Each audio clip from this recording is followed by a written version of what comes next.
நண்பர்கள் அனைவருக்கும் வணக்கம். காலையில் பார்த்தீங்கன்னா நம்ம ஒரு வீடு பாலக்கால் போட்டோம் வாஸ்து நாளுன்ட்டு. இப்போ அதே கட்டடத்தை வந்து இதே வரைபடம் தான் பார்த்துக்குங்க. இந்த வரைபடத்தை வந்து இப்போ இந்த இடத்த வந்து நம்ம லைவாக சதுரிக்க போகிறோம். ஆல்ரெடி இப்போ சதுரிச்சு வச்சாச்சு. இப்போ இதை சதுரிக்கிறதுக்கு கிட்டத்தட்ட ஒரு 1.5 மணி நேரம் செலவாகும். அந்த 1.5 மணி நேரத்தை லைவில் நீங்கள் பார்க்க முடியாதுங்கிறனால கரெக்டாக சதுரிச்சு வச்சுட்டு மீண்டும் உங்களுக்கு அதை எப்படி அப்படி சதுரிக்கணும், ஒரு புதுசாக ஒரு வீடு கட்டுனா எப்படி நீங்கள் சதுரிக்கணும் அப்படிங்கிறது புதுசாக வீடு கட்டக்கூடிய நண்பர்களுக்கும் சரி, வாஸ்து பார்க்கக்கூடிய நண்பர்களுக்கும் சரி, அடுத்தது வந்து கட்டிடம் கட்டக்கூடிய மேஸ்திரி, இவங்களுக்கு எல்லாத்துக்குமே இது ஒரு பயனுள்ள தகவலாக இருக்குங்கிறதுக்காக தான் இந்த வீடியோவை அப்படியே பாருங்கள். எப்பயுமே வந்து ஒரு வீடு வந்து புதுசாக கட்டும் பொழுது தென்மேற்கு மூலை அப்படிங்கிற ஒரு இடத்த வந்து 90 டிகிரி வர்ற மாதிரி கரெக்டாக சதுரிக்கணும். அதுதான் வந்து ரொம்ப முக்கியம். அது எப்படி நம்ம பார்க்க முடியும்னா, திசைகாட்டும் கருவியில் அந்த திசைகாட்டும் கருவி வச்சு பார்க்குறப்ப தெற்கு வடக்கு வந்து பார்த்திங்கன்னா சரியாக டைரெக்ஷனில் 90 டிகிரிக்காக தென்வடல் ஒரே மாதிரி இருக்கணும். அப்படி அமைச்சு வச்சு அதுக்கு மூலமட்டத்தை பார்க்கணும். அதாவது வந்து தென்மேற்கு மூலையிலிருந்து வடமேற்கு மூலையிலிருந்து ஒரு 90 டிகிரியில் ஒரு நூல் ஒன்று அடிச்சுக்கணும். அடுத்து அதே தென்மேற்கு மூலையிலிருந்து பார்த்தீங்கன்னா தென்கிழக்கு வரைக்கும் ஒரு நூல் அடிச்சுக்கணும். அடித்து இதை 90 டிகிரி பண்ணணும். இதை அப்படியே கொஞ்சம் ஜூம் பண்ணி பாருங்கள். இப்போ இது வந்து திசை காட்டும் கருவிக்காக இப்போ இது வச்சுருக்குது. கரெக்டாக பாருங்கள். இப்போ இப்போ நான் கையை காட்டுறேன் பார்த்தீங்கன்னா, கையை அப்படியே காட்டுங்க பாருங்க. இப்போ நான் கையை காட்டுறது வந்து தென்மேற்கு மூலையில் இருக்கக்கூடிய அடிச்சிருக்கிற கம்பி.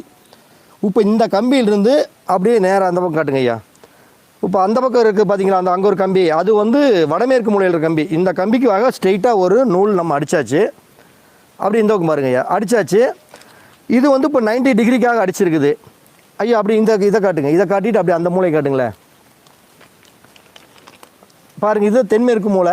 அப்படி கை காட்டுற மாதிரி பாருங்க ஐயா. அந்த மூலையில் அடிச்சிருக்கிற கம்பி வந்து தென்கிழக்கு மூலையில் அடிச்சிருக்குது கம்பி. அப்போ அதுக்கும், அதாவது தென்மேற்கு டு தென்கிழக்கு, தென்மேற்கு டு வடமேற்குக்கு இப்போ நம்ம கம்பி மூலமட்டத்துக்கு அடிச்சிருக்கிறோம். 90 டிகிரி அளவில் அடிச்சிருக்கிறோம். இது சரியான மூலமட்டமாக இருக்குதா அப்படின்னு பார்க்குறதுக்கு நம்ம எப்படி அப்படிங்கிறத நம்ம தெரிஞ்சுக்கணும். இது சரியான மூலமட்டம் இருக்குது அப்படிங்கிறத எப்படி பார்க்கணும்னா, அந்த தென்மேற்கு மூலையிலிருந்து வடமேற்கு மூலை வரைக்கும் உள்ள அளவுகளில், அதாவது 3 மீட்ரு 4 மீட்ரு வச்சா கிராஸ் பிடிச்சா 5 மீட்ரு வரணும். அப்படி ஒரு அளவு. இல்லைன்னா 3 அடி 4 அடி வச்சோம்னா கிராஸ் பிடிச்சா 5 அடி வரணும். இதுதான் ஒரு ஃபார்முலா. இப்போ வந்து நம்ம அதாவது மீட்ரு வந்துங்கிற அளவுக்காக 9 அடி ஒரு பக்கமும் இன்னொரு பக்கம் 12 அடி வச்சு கிராஸ் பிடிச்சா 15 அடி வரணும். அதுதான் நம்மளுக்கு மூலமட்டம். இதை அப்படியே நம்ம பிடிக்கிறோம். நீங்கள் பாரு, அந்த மூலையில் பிடி ராஜா, தென்மேற்கு மூலையில் நூலை பிடி.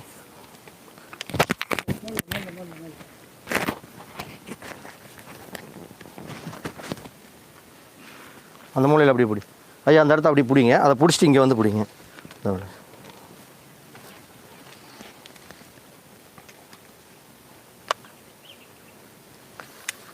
அப்படியே வாங்க ஐயா. இப்போ தென்மேற்கு மூலையில் இப்போ நூலை இப்போ பிடிச்சிட்டாங்க. இப்போ டேப்பில் வந்து நம்ம மார்க் பண்ணுறோம் ஐயா. இங்கே வாங்க அப்படியே. இப்போ 12 அடிக்கு நம்ம மார்க் பண்ணுறோம். ஒரு மார்க்கிங் ரைட்டு. அப்படியே வாங்க ஐயா. இப்போ தென்மேற்கு மூலையிலிருந்து தென்கிழக்கு மூலை வரைக்கும் உள்ள நூலில் அங்கே 12 அடி பண்ணிட்டோம். இங்கே 9 அடி பண்ணுறோம். அப்படியே பாருங்கள், 9 அடி எது வரைக்கும் வருதுன்னு பாருங்கள். அப்படியே பிடி ராஜா.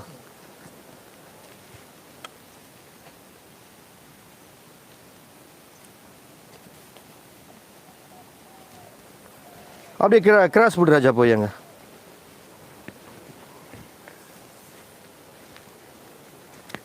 சூப்பர்.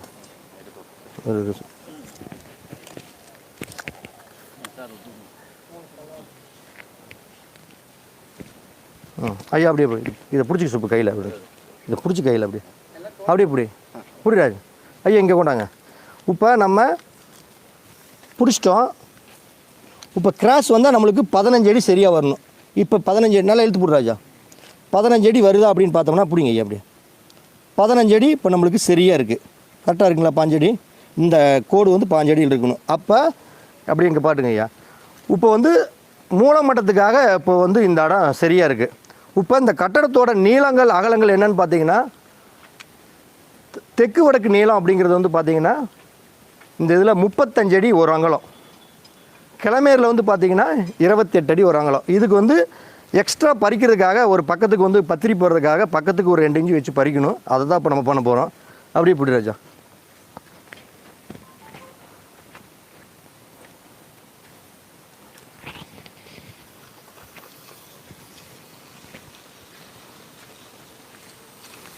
ஐயா அப்படி இங்கே பிடிங்க.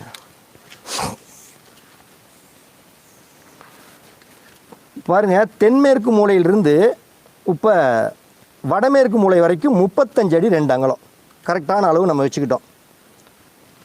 ஐயா காட்டுறப்ப வந்து அப்படியே அந்த பக்கம் காட்டிட்டு அப்படியே இதையும் காட்டிடுங்க ஐயா. அப்படியே அந்த பக்கம்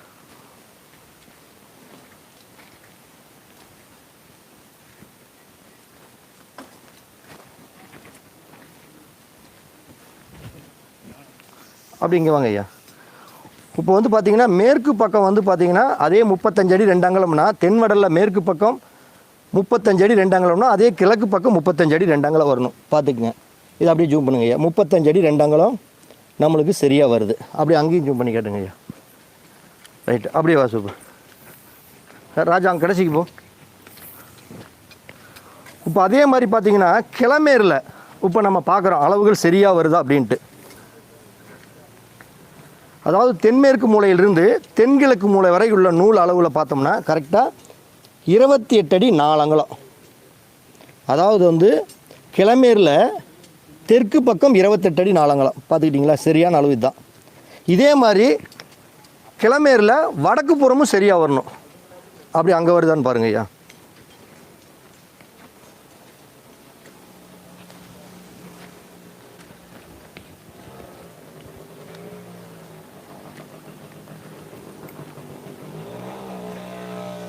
இப்போ பாருங்கள், அவர் ஜூம் பண்ணி காட்டுறது வந்து பார்த்தீங்கன்னா வடமேற்கு மூலையில் பிடிக்கிறாரு. இப்போ வடகிழக்கு மூலையில் நான் கரெக்டாக பிடிக்கிறேன். அங்கே இருக்கிற மாதிரி அளவே இங்கே வரணும். அப்படியே ஜூம் பண்ணி கேட்டுங்க ஐயா.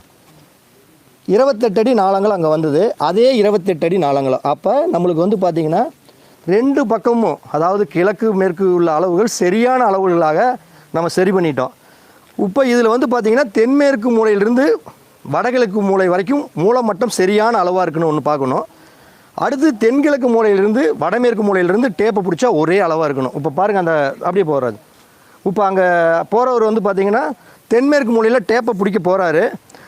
அந்த இது வந்து மூல கிராஸ் அப்படின்ட்டு பேர். இப்போ தென்மேற்கு மூலையிலிருந்து வடகிழக்கு வரைக்கும் என்ன அளவுகள் இருக்குதுன்னு பாருங்கள். இதே அளவுகள் 2 புறமும் சரியாக வந்தால் அது மூலமட்டத்துக்காக உள்ள கட்டடம் சரியான 90 டிகிரியில் அப்படின்னு. அப்படி எப்படி ஐயா எங்கே போகிறீங்க ஐயா? இது பார்த்தீங்கன்னா 45 அடி 1.25 அங்குலம் இருக்குது.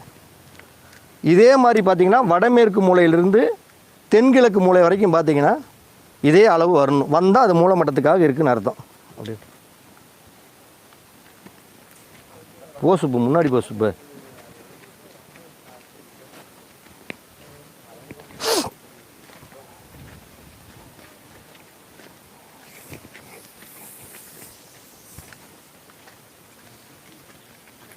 பாருங்க, இப்போ அங்கே 45 அடி 1.25 அங்குலம் இருந்தது. அதே 45 அடி 1.25 அங்குலம் இருக்குங்களா? ரைட்டு இருக்குது. அப்போ வந்து இப்போ நம்ம சதுரிச்ச கட்டடம் 90 டிகிரிக்காக 90 டிகிரிக்காக கரெக்டாக வடக்கு பார்த்த வீடு அப்படிங்கிறத இது நம்ம மூலமட்டத்தை போட்டு சரியாக பயன்படுத்திக்கிட்டோம். இதே போல் தான் நீங்கள் வந்து ஒவ்வொருத்தரும் வீடு கட்டுறவங்க இது மாதிரி சரியான அளவுகளை வந்து மூலமட்டத்துக்காக சதுரிக்கணும். நீங்கள் 90 டிகிரி வச்சு சதுரிக்கல அப்படின்னா அந்த வடக்கு பார்த்த வீட்டுக்கு வடமேற்கு மூலையை பார்க்க ஆரம்பிச்சிடும். வடமேற்கு மூலையை பார்க்க ஆரம்பித்தாவே அந்த வீட்டில் வந்து பணங்காசு தங்காது. குடும்பத்தில் இருக்கிறவங்களுக்கு மூத்த உறுப்பினர்களுக்கு பிரச்சனை போட்டுக்கிட்டே இருக்கும். வாழ்நாள் பூரா தொடர்ந்து ஹாஸ்பிட்டல் செலவு, இது மாதிரி பல பிரச்சனைகள் வரும். இனிமேல் வந்து புதுசாக வீட்டை கட்டக்கூடிய நண்பர்கள் சரியான அந்த 90 டிகிரியில் மனையடி சாஸ்திர முறைப்படியும் குபேர அதிர்ஷ்டக்கலை வாஸ்து முறைப்படியும் சரியான அளவுகளை அந்த 90 டிகிரியில் வச்சு துல்லியமாக சதிர்ச்சி நீங்கள் வீடு கட்டிங்கன்னா உங்களுடைய வாழ்வு செழிக்கும், உங்களுடைய வாழ்க்கை இன்பமயமாகும்னு சொல்லிக்கிட்டு மீண்டும் நான் உங்களை அடுத்த பதிவில் சந்திக்கிறேன்.